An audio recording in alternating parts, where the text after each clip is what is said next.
ሰላም አለይኩም ወራህመቱላሂ ወበረካቱ። ዛሬ ደግሞ ታኮ እንሰራለን ማለት ነው። ዶሯችንን እንደዚህ ታቁላላን በኋላ ከዛ እንትን ፊልፊል ሮሚ እንከትፋለን። አንድ ካሮት እንፈቀፍቃለን። በነገራችን ላይ ዶሮ በደንብ መብሰል አለበት። እሱን ከመጨመራችን በፊት በአንድ እጅ ስለሆነ አይመችም። ለዛ ነው ይቅርታ ውዶቼ።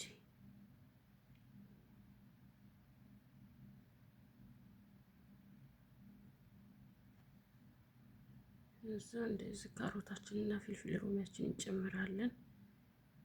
ዶሮአችን በሰል ካለ በኋላ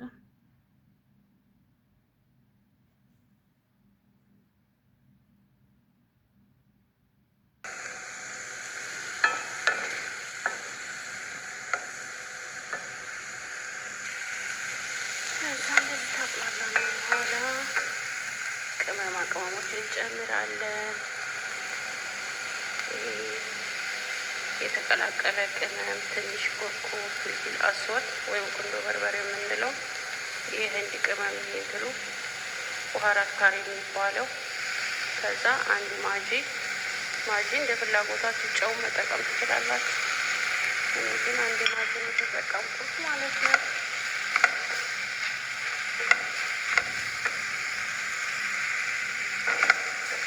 ማሻአላህ በጣም ደስ የሚለው ሽታው ራሱ። መጨረሻ ላይ ብዙውን ግላስ እንጨምራለን።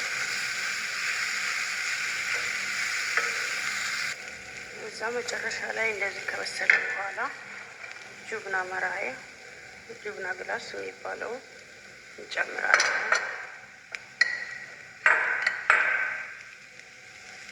እንደ ፍላጎታችሁ ነው። በጣም ስለሚወዱ ልጆቹ በርከት አድርጌ ነው የምጨምርላችሁ። ጁብናው በጣም ነው የሚወዱት።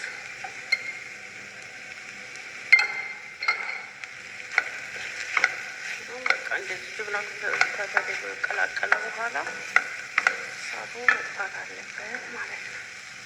ግን ዶሮ በደንብ መብሰል አለበት። ዶሮ ሳይበስል ጁብናው እንዳጨምሩ እሺ ውዶቼ። ከዛ ኩብዛችንን እንቆራርጣለን በቤዛ መቁረጫው በዚህ ማለት ነው። የምጠቀመው ይሄ ነው። ከዛ እንደዚህ ታረጋችሁ በኋላ ጥፍጥፍ እያደረጋችሁ ስንያው ላይ ማስቀመጥ። ጁብናችንን ውስጥ ማለት ነው። እዳር ላይ ከሆነ በኋላ ስናወጣ ይያዝብናል። ውስጥ ላይ ዶሮ ላይ ማለት ነው ትጨምራላችሁ። እንደዛ አድርጋችሁ እና በነገራችን ላይ አሸዋው ላይ አትክልት ነገር መጠቀም ይቻላል። ለምሳሌ ወይኔ ዝንቡ ደግሞ ተነሳ። በአላህ አስተግፊሩላ። ባዜላ የታሸገው ባዜላ እሱ ካላችሁ ይሄ አተር ማለት ነው። እሱንም መጠቀም ይቻላል። ያላችሁን ነገር መጠቀም ይቻላል። በጣም ነው የሚጥመው አትክልት ምናምን ስታረጉበት ላችኋለሁ ውዶቼ። ከተመቻችሁ ሰብስክራይብ አርጉልኝ፣ ላይክ አርጉልኝ። ስወዳችሁ። ዝንቡ ደግሞ ተነስቷል። አሁን ሰዓት መሰለኝ ይመጣሉ።